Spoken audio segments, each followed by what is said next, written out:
Bersama saya Putri Anju di program Delik, deretan lintas hukum dan kriminal.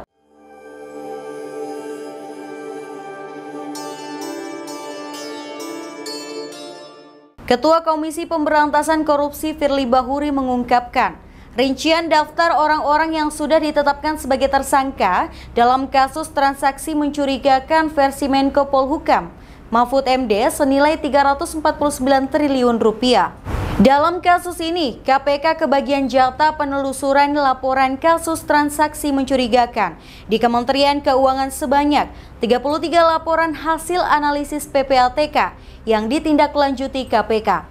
Laporan itu juga termasuk dalam bagian Satgas TPPU bentukan Mahfud MD. Nominal transaksi mencurigakan yang diurus dari 33 laporan hasil analisis itu mencapai 25,36 triliun rupiah. Rinciannya terdiri dari laporan hasil analisis yang tidak terdapat dalam database KPK sebanyak 2 laporan dan yang telah masuk ke dalam proses telaah sebanyak 5 laporan. Adapun yang telah memasuki tahap penyelidikan sebanyak 11 laporan, lalu masuk ke tahap penyidikan sebanyak 12 laporan dan dilimpahkan ke Mabes Polri sebanyak 3 laporan. Dari 12 hasil laporan analisis yang telah masuk ke tahap penyidikan, Firly Bahuri mengatakan sudah terdapat 16 nama tersangka dan terpidana. Andi Pramono, Kepala Bea Cukai Makassar, ditetapkan sebagai tersangka dengan nominal transaksi sebesar 60,16 miliar rupiah. Edi Setiadi, mantan Kepala Kantor Pemeriksaan dan Penyidikan Pajak Bandung, ditetapkan sebagai terpidana dengan nilai transaksi sebesar 51,8 miliar rupiah. Istadi Prahastanto dan Heru Sumarwanto, nilai transaksi keduanya 3,99 miliar rupiah dan statusnya telah menjadi terpidana. Sukiman, nilai transaksi 15,61 miliar rupiah dan statusnya telah terpidana. Nathan Pasombah dan Suherlan, nilai transaksi keduanya 40 miliar rupiah dengan status terpidana. Yuldirga, nilai transaksi 53,88 miliar rupiah dengan status terpidana. Hadi Sutrisno, nilai transaksi 2,76 triliun rupiah sebagai terpidana. Agus Susetyo, Aulia Imran Maghribi, Rian Ahmad Ronas, serta Veronica Lindawati, nilai transaksi 818,29 miliar rupiah dengan status sebagai terpidana. Yulmanizar dan Wawan Ridwan, nilai transaksi 3,22 triliun rupiah dengan status terpidana. Alfred Simanjuntak, nilai transaksi 1,27 triliun dengan status terpidana.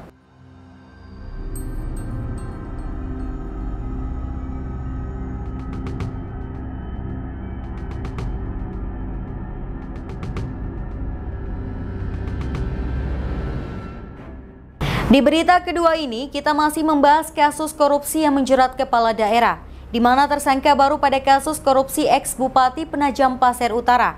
Bersama saya Putri Anju, inilah Delik, deretan lintas hukum dan kriminal.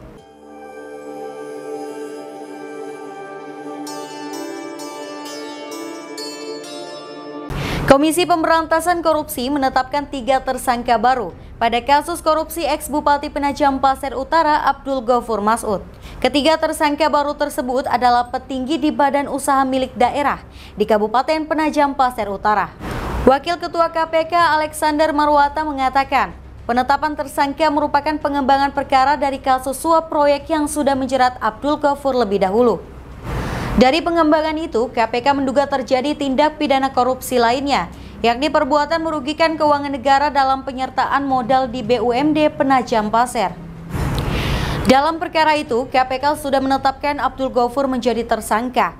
Sementara 3 tersangka yang baru diumumkan adalah Direktur Utama PT Benuotaka Energi, Baharudin Genda, Dirut Perumda Benuotaka, Herianto, dan Kepala Bagian Keuangan Perumda Benuotaka, Karim Abidin. Alex mengatakan, kasus bermula ketika Pemkab Penajam Pasir Utara membentuk 3 PUMD, yakni Perumda Benuotaka, Perumda Benuotaka Energi, dan Perumda Air Minum Danum Taka. Ghafur selaku Bupati bersama DPRD menyepakati penambahan penyertaan modal bagi Perumda Benuotaka sebesar 29,6 miliar rupiah. Perumda Benuotaka Energi disertakan modal 10 miliar rupiah. dan Perumda Air Minum Danum Taka dengan penyertaan modal 18,5 miliar rupiah. KPK menduga pencairan penyertaan modal tambahan itu dilakukan secara serampangan. Abdul Ghafur diduga menekan 3 keputusan bupati yang tidak disertai dengan landasan hukum yang jelas dan tidak melalui kajian, analisis, serta tidak tertib administrasi. Perbuatan itu kemudian diduga menimbulkan pos anggaran dengan berbagai penyusunan administrasi fiktif hingga mengakibatkan kerugian negara senilai 14,4 miliar rupiah. Dari pencairan modal yang serampangan itu, KPK menduga uang yang seharusnya digunakan untuk BUMD malah mengalir ke Abdul Ghafur Mas'ud dan kawan-kawan. KPK menduga Abdul Ghafur menerima 6 miliar rupiah. Duit itu diduga dipakai untuk keperluan pribadi, seperti menyewa pesawat jet pribadi, menyewa helikopter, dan kebutuhan musda Partai Demokrat di Provinsi Kalimantan Timur. Duit diduga juga mengalir ke Baharudin Genda sebanyak 500 juta rupiah, Taka Herianto 3 miliar rupiah, dan Karim Abidin sebanyak 1 miliar rupiah. Setelah pengumuman tersangka ini, KPK langsung melakukan penahanan terhadap Baharudin, Taka, dan Karim. Sementara, Abdul Ghafur tidak ditahan karena sedang dipenjara di Lapas Kelas 2A Balikpapan dalam kasus suap yang lebih dahulu menjeratnya.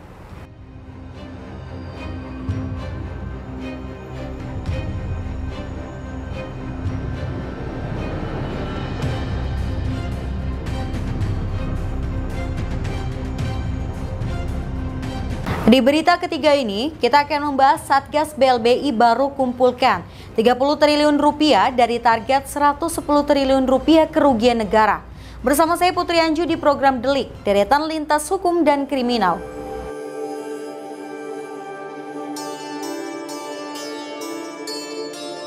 Satuan Tugas Penanganan Hak Tagih Negara Dana Bantuan Likuiditas Bank Indonesia atau Satgas BLBI telah mencatat perolehan aset dan penerimaan negara 30,65 triliun rupiah hingga 30 Mei 2023. Angka ini masih jauh dari target yang ditentukan, yaitu 110 triliun rupiah. Satgas BLBI sudah berjalan selama 2 tahun sejak dibentuk pada April 2021. Masa kerja Satgas ini hingga akhir tahun ini tepatnya pada 31 Desember 2023. Oleh sebab itu, Menteri Keuangan Sri Mulyani Indrawati meminta Satgas BLBI untuk mengejar hak negara senilai 110 triliun rupiah hingga akhir 2023.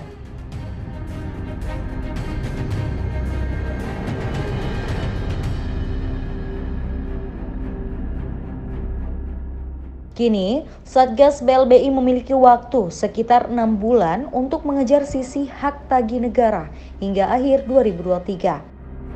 Ketentuan itu diatur dalam Keputusan Presiden 6/2021 tentang Satgas Penanganan Hak Tagih Negara Dana BLBI. Ketua Satgas BLBI, Rional Silaban, memaparkan rincian perolehan aset dan penerimaan negara bukan pajak. Adapun jumlah aset seluas 3.980,6 hektar dan nilainya sebesar 30,65 triliun rupiah. Di antaranya dalam bentuk uang alias PNBP ke kas negara senilai 1,11 triliun rupiah. Kemudian penyitaan dan penyerahan barang jaminan atau harta kekayaan lain senilai 14,77 triliun rupiah. Penguasaan fisik aset properti senilai 9,27 triliun rupiah.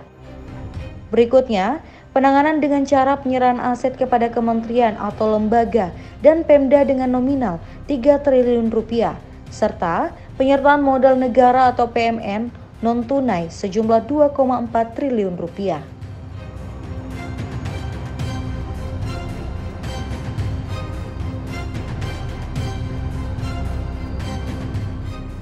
Sebagaimana diketahui, Presiden Joko Widodo menerbitkan Keputusan Presiden atau Kepres nomor 6 tahun 2021 tentang Satgas BLBI. Dalam pasal 12 Kepres ini, Satgas Penanganan Hak Tagih Negara BLBI bertugas sejak Keputusan Presiden ditetapkan sampai dengan tanggal 31 Desember 2023. Karena masa tugas Satgas BLBI ini hampir berakhir, Ketua Satgas Satuan Tugas Penanganan Hak Tagih Negara Dana BLBI, Rional Silaban, meminta masa tugas diperpanjang. Meski meminta perpanjangan waktu, Rio mengaku akan tetap memberikan laporan hasil kinerja Satgas BLBI selama 2 tahun terakhir. Dia berjanji laporan tersebut akan sampai di meja Presiden Joko Widodo pada Oktober 2023.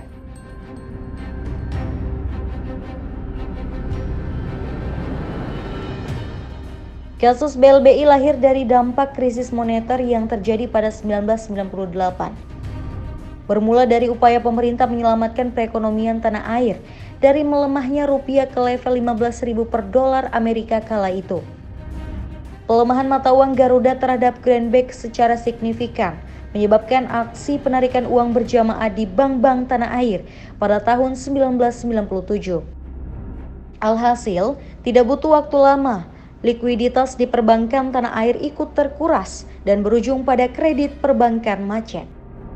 Untuk mengatasi kesulitan likuiditas bank-bank tersebut, pemerintah dan Bank Indonesia sepakat menanggung beban bersama lewat skema bantuan yang dikenal dengan Bantuan Likuiditas Bank Indonesia BLBI. Dana Moneter Internasional atau IMF juga meminta Indonesia untuk menyuntikkan dana bantuan kepada sejumlah bank yang mengalami krisis. Kemudian, pada Desember 1998, BI mengguyur bantuan kepada 48 bank di Indonesia melalui skema BLBI dengan besaran mencapai 144,53 triliun rupiah. Namun, pada tahun 2000, Badan Pemeriksa Keuangan menemukan indikasi kerugian negara sebanyak 138,7 triliun rupiah dari penyaluran dana BLBI. Selain itu, hasil temuan Badan Pengawasan Keuangan dan Pembangunan memperlihatkan penyimpangan dana hingga 54,5 triliun rupiah oleh 28 bank penerima dana BLBI tersebut. Kasus semakin memanas pada 2002 saat Presiden Megawati Soekarno Putri menerbitkan Instruksi Presiden atau Inpres nomor 8 tahun 2002. Instruksi tersebut mengenai pemberian jaminan kepastian hukum kepada debitur yang telah menuntaskan kewajiban maupun yang mangkir dalam kewajibannya. Berdasarkan kebijakan tersebut, Badan Penyihatan Perbankan Nasional juga ditugaskan menerbitkan surat keterangan lunas atau SKL untuk bank yang membereskan utangnya. Sedangkan mereka yang belum membayarkan kewajibannya akan dikenakan sanksi. Ada 12 debitur yang menerima SKL di masa pemerintahan Megawati. Lahirnya Inpres menyimpan banyak kejanggalan dengan indikasi personal approach oleh para debitur terhadap pemerintahan masa itu. Para debitur tersebut diantaranya Hendra Lim, Bank Budi Internasional, Dening King, Bank Dana Hutama, dan Ibrahim Rizkyat, Bank RSI. Lalu ada Sutwikat Mono, Bank Surya, Siti Hardijanti Rukmana, Bank Yakin Makmur, Antoni Salim, Bank BCA, Suparno Adijanto, Bank Bumi Raya, dan Mulyanto Tanaga dan Hadi Wijaya Tanaga, Bank Idotrade. Pengusaha selanjutnya yakni Philip Sewijaja, Bank Masil, Ganda Eka Handria, Bank Sanho, serta Samsul Nur Salim, Bank Dagang Nasional Indonesia. Beberapa bankir lain yang terindikasi menyelewengkan dana BLBI pun diburu dan diserat ke meja hijau. Sejumlah mantan direktur Bank Indonesia seperti Hendra Budianto, Paul Sotopo Jokronogoro, dan Heru Suprotomo menjadi terpidana kasus korupsi tersebut. Sejumlah obligor juga tercatat melarikan diri saat dipidana, seperti Direktur Bank Pelita Agus Anwar dan Alexander. Ada juga Direktur Bank Indonesia Raya atau Bank Bira, Atang Latif. Selanjutnya, ada juga terpidana seumur hidup untuk kasus penyelewangan dana BLBI. Hukuman tersebut jatuh pada Hendra Raharja yang kemudian meninggal ketika melarikan diri ke Australia. Dia terbukti bersalah dan diketahui melakukan penggelapan dana sebesar 2,65 triliun rupiah. Sederet nama dari penerima dana pun diduga bersalah terhadap dugaan penyelewangan BLBI. Namun banyak kasus yang akhirnya terhenti lantaran pemberian SP3 atau surat pemberhentian penyidikan perkara oleh pihak berwenang.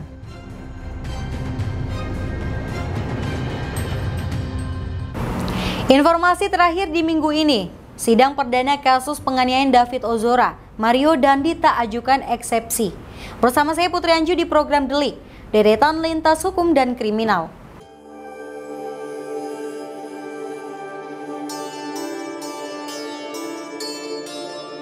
Anak mantan pejabat Ditjen Pajak yang juga menjadi terdakwa penganiayaan terhadap David Ozora, Mario Dandi, menjalani sidang perdana di Pengadilan Negeri Jakarta Selatan Selasa 6 Juni 2023. Jaksa menyebut Mario Dandi didakwa melakukan penganiayaan berat berencana pada Februari 2023 hingga membuat David Ozora dirawat di rumah sakit setidaknya selama 53 hari. Mario Dandi tidak mengajukan eksepsi atau nota keberatan atas dakwaan ini. Selain Mario Dandi, terdakwa penganiayaan lain Shane Lucas juga menjalani sidang perdana. Shane didakwa melakukan penganiayaan berencana terhadap David Ozora. Shane Lucas terancam hukuman paling lama 12 tahun penjara.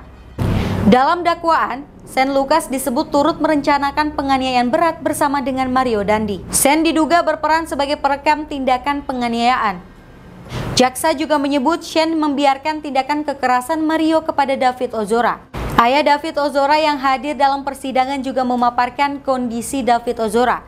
Kondisi David saat ini masih jauh dari kondisi sembuh total akibat penganiayaan berat. Menurut sang ayah, Jonathan Latumahina, David hanya bisa berjalan maksimal 6 menit dan mengalami amnesia sehingga belum bisa mengingat semua orang termasuk membedakan warna. Selanjutnya, pihak keluarga David Ozora akan menjadi saksi dalam sidang lanjutan Mario Dandi dan Shane Lucas.